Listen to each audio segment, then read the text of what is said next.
At a café, a stranger slid an envelope onto my table and whispered, "You'll need this tonight." I was sitting with my daughter and son-in-law when it happened. My name is Randall Pruitt. I am 66 years old, a retired civil engineer, and a widower. 2 years ago, I lost my wife Norma to what everyone called a stroke. She was 64. We had built our life together on 80 acres of land in rural Oregon.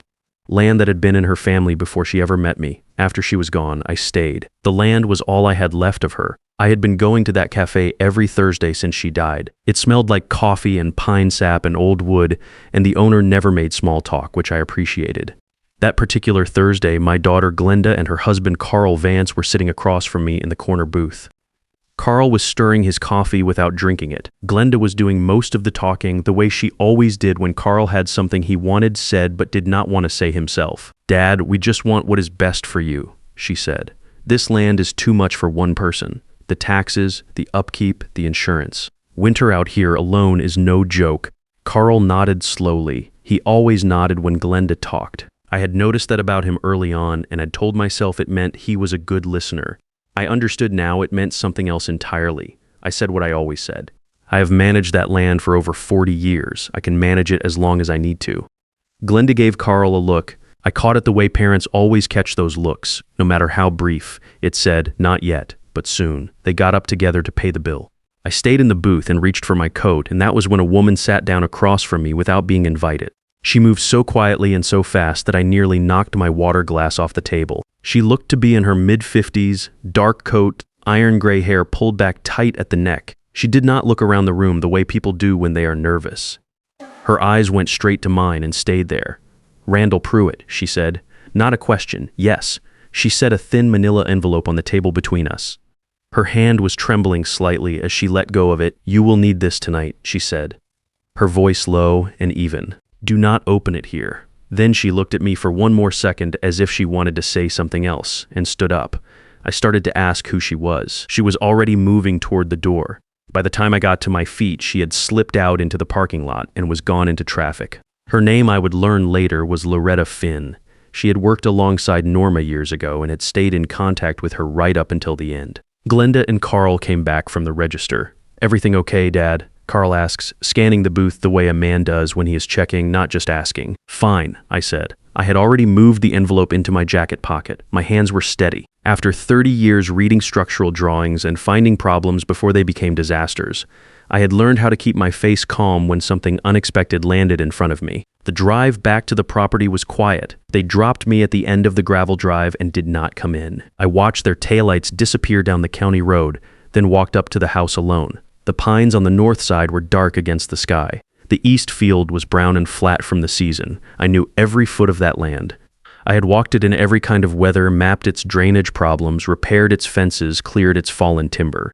Standing there in the cold, I realized I had never once thought of it as something someone might want badly enough to take by force. Inside, I set the envelope on the kitchen table and sat across from it. I did not touch it. I'm not a man who spooks easily.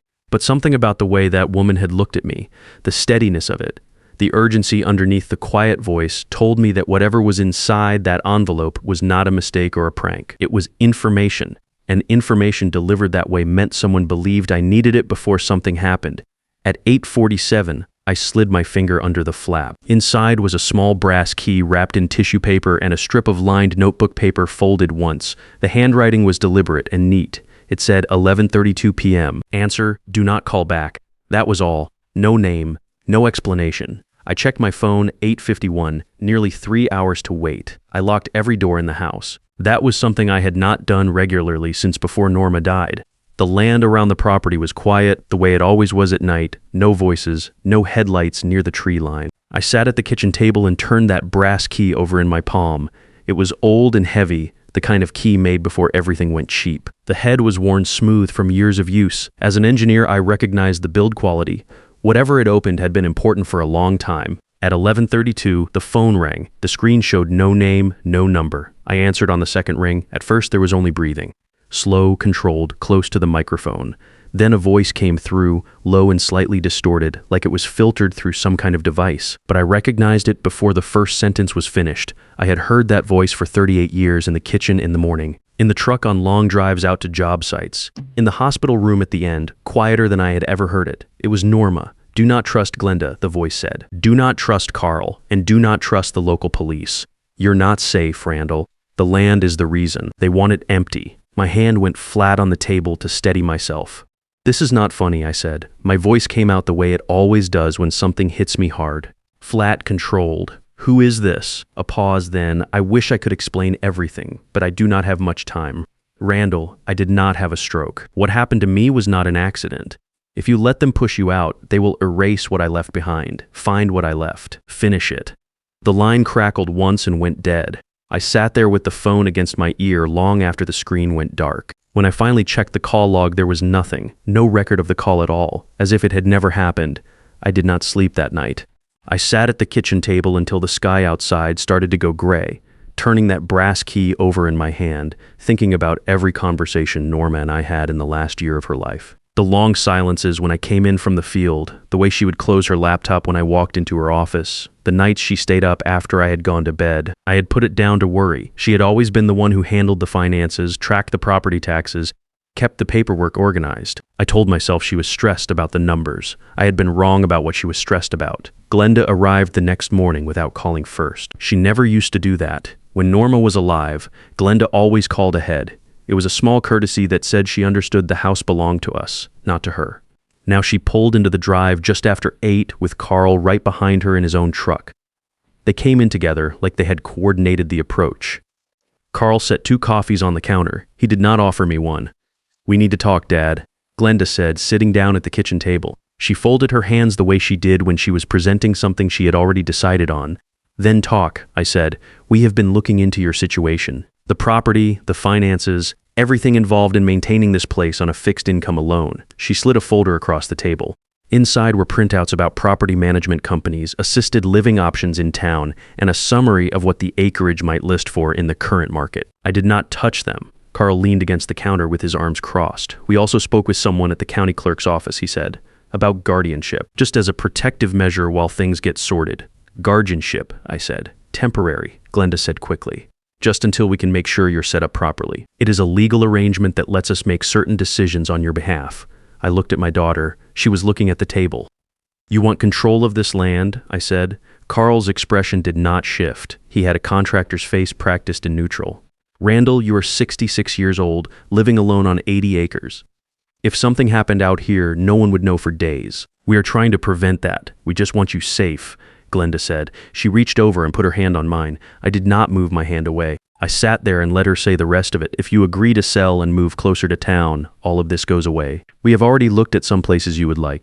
Smaller, easier, closer to people. And if I do not agree, I said.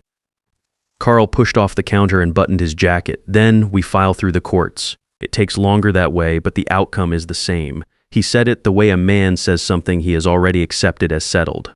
Think about it, Randall. You have a little time. On his way out, he paused near the back door and looked out toward the north field. It was a quick look, half a second at most, but I caught it. An engineer learns to notice where people's eyes go when they think no one is watching. I locked the door after them and stood in the kitchen until the sound of their engines faded down the road. Then I went to Norma's office and closed the door behind me.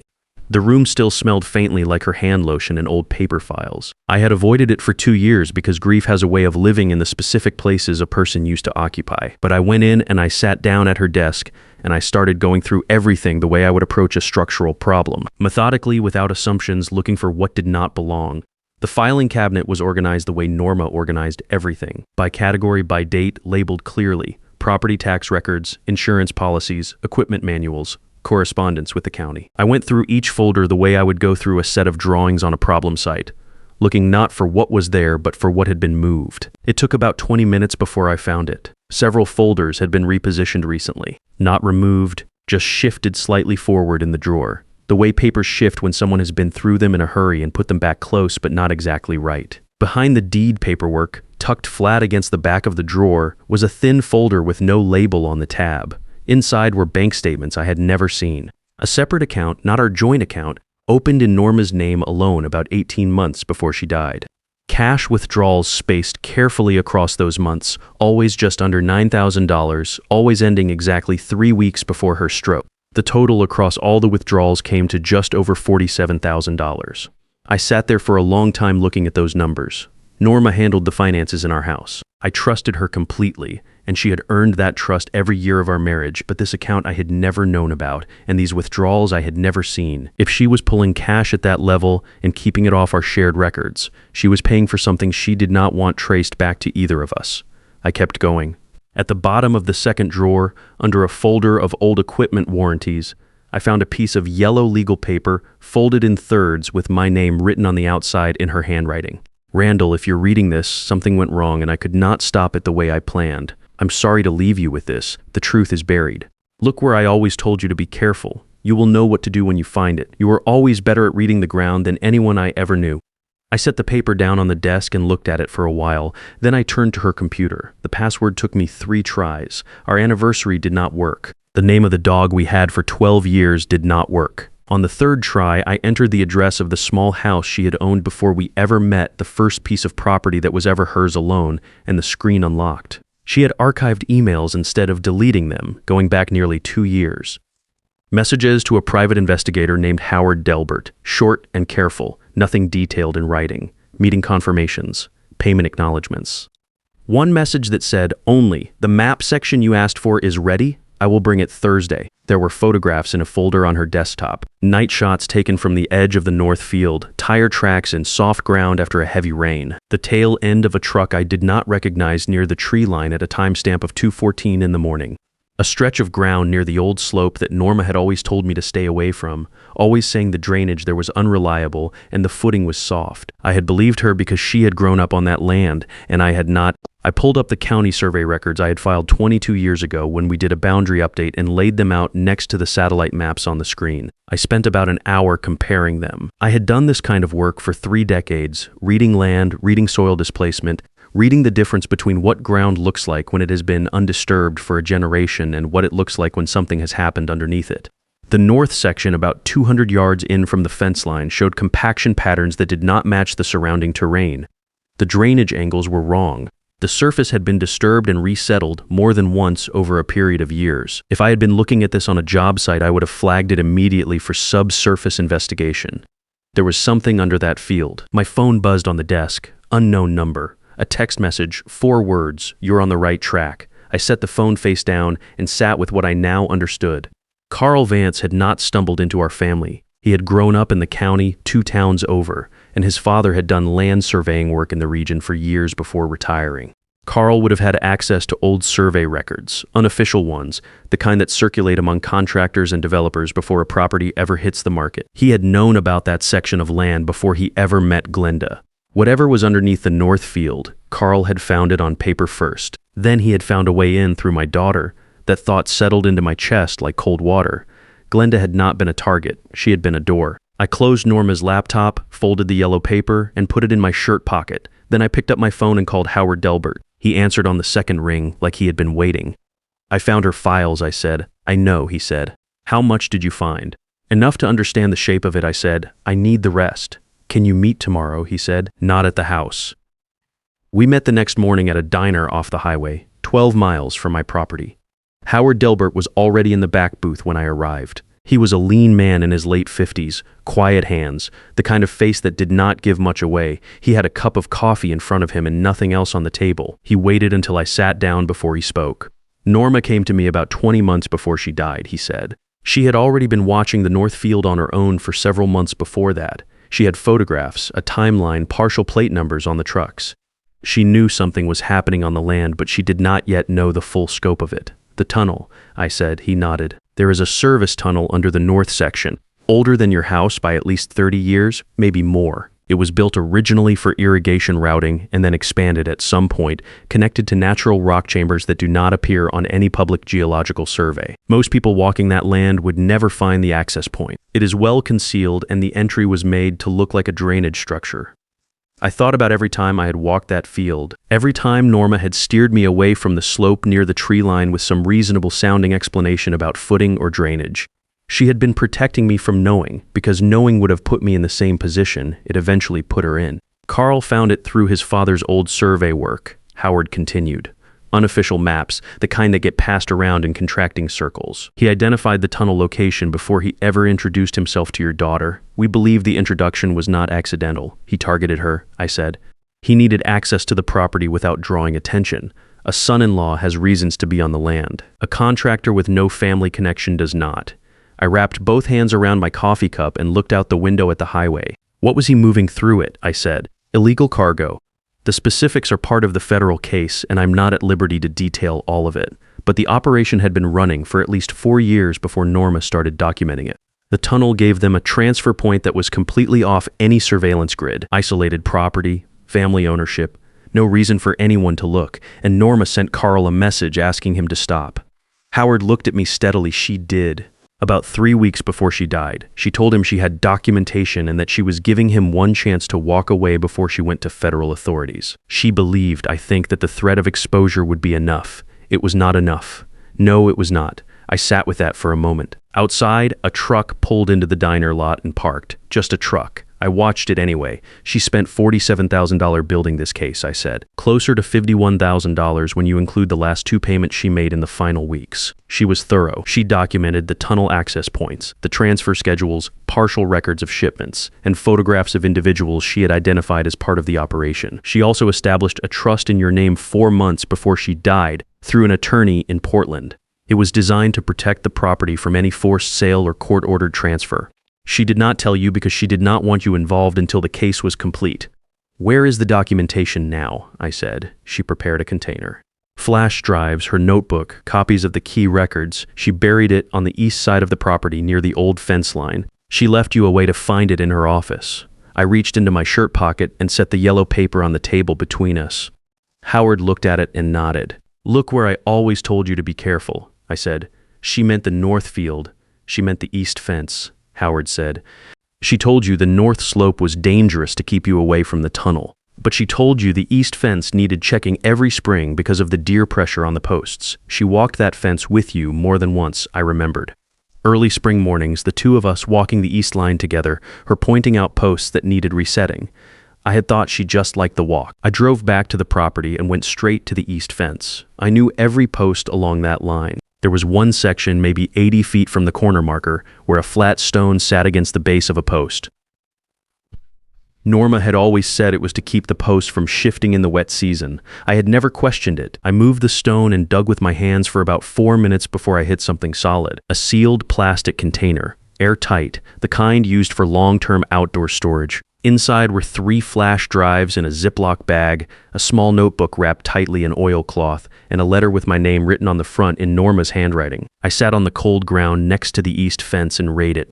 My dearest Randall, if you're holding this, I am so sorry I could not finish it myself. You are more capable than you have ever given yourself credit for. Use what I left. Finish it. I love you. I folded the letter and put it back in the envelope.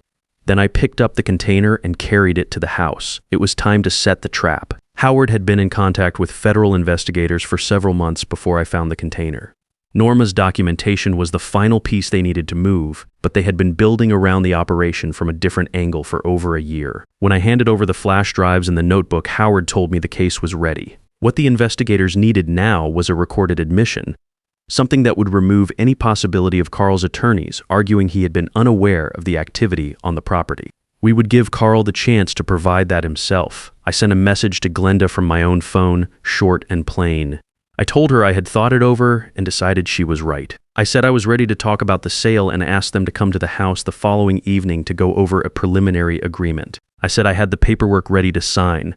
Carl responded within 20 minutes. He said they would be there at 7. That told me everything I needed to know about how confident he was. A man who had doubts would have waited longer to respond. Howard came to the house that afternoon with a technician who spent about an hour making preparations. I did not need to know the details of. When they were done, the kitchen looked exactly the way it always looked.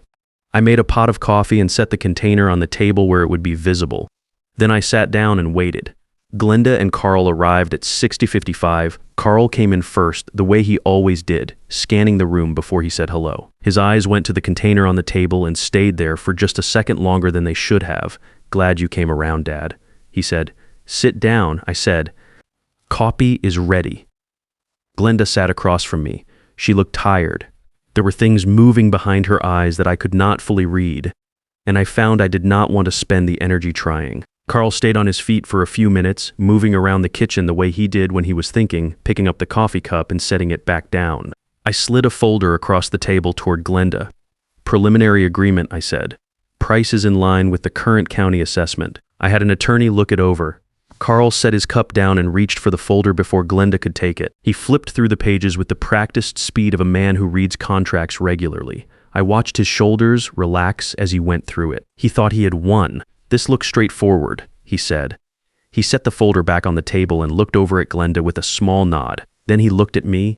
Once this closes, we will get the north section cleaned up properly, seal everything, pull the access hardware, run new permits for the grading work. By the time construction starts up there will be nothing left to find. Glenda looked at him. Carl, it is fine, he said, not looking at her. He is signing. It is over. He picked up his coffee again. We had a good run with that operation. 4 years, no problems. The setup was perfect. But you cannot hold on to a good thing forever. The kitchen door opened. Howard came in first, followed by 4 federal agents in jackets with letters across the back. 2 more came through the front. Carl moved fast, turning toward the back door, but there was already someone there. He stopped with his hands out at his sides and his jaw set, the way a man looks when he has run the calculation and knows the numbers do not work. Glenda did not run.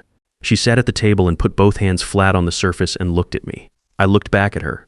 Mom knew, I said. She documented everything. She tried to give Carl a way out and he chose not to take it. Glenda's eyes filled, but she did not say anything. Earl Stanton, the county deputy who had been providing cover for the operation for years, resigned the following morning before his name appeared in any official document. It did not help him. The federal case already had his name in 3 separate places. Carl was charged with multiple federal counts. Glenda was charged as an accomplice. The trust Norma had established 4 months before she died held firm. No sale could be forced. No guardianship could be filed. The property was mine for as long as I chose to keep it. I walk the land every morning now. The north field is fenced off while investigators finish their documentation of the tunnel. A young couple is leasing the south acreage and farming it well. The house is quieter than it used to be, but it is mine in a way it has not felt since Norma died. I wrote Glenda a letter. I told her that her mother loved her without condition until the very last day. I told her that Carl had chosen her for reasons that had nothing to do with love, and that the hardest truth she would ever carry is that she let him. I did not tell her I forgave her. That is not where I am yet. I have not visited her. If you're reading this and you know what it feels like to have someone close to you dress up their self-interest as concern for you, then you already understand what this story is really about. They will talk about your age. They will talk about your health. They will call your independence a burden and their control a kindness. Do not let the language fool you. You have the right to stand on your own ground for as long as you choose to stand there. And if someone has been working quietly to protect you the way Norma protected me, look carefully at what they left behind. The people who love you tell the truth even when they are no longer there to say it out loud. The land is still here. So am I.